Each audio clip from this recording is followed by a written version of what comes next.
Sa number 2,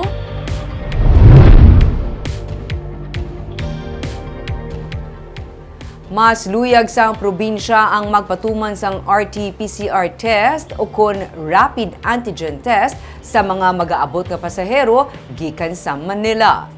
Inisunod kay Provincial Administrator Ray Frando Diaz ang mga suggestions ng Negros Occidental sa panawagan sa Bacolod nga pag-harmonize kuntani sa travel guidelines ng Bacolod kag Negros Occidental sa mga magagikan sa Manila. Mangin libre man sa mga pasahero ang test pero dapat mag-aamot sa gasto ang Bacolod suno kay Diaz. Masobra sa 3,500 pesos ang RT-PCR test, 1,500 ang kuntani iga-share sang Bacolod. Pwede man nga rapid antigen test nga patuman nga mas barato. Nagsulat si Bacolod Mayor Evelio Leonardia kay Governor Eugenio Jose Lacson para kuntani talakayon ang pag-harmonize and travel guidelines kasunod sa mga panawagan kag bisan pa reklamo sa mga nagapinauli nga pasahero karon nga may kabudlayan sa pagkuha sang RT-PCR test nga requirement sa pagpadulong sa probinsya kag Bacolod. Lakip na ang gasto angot diri.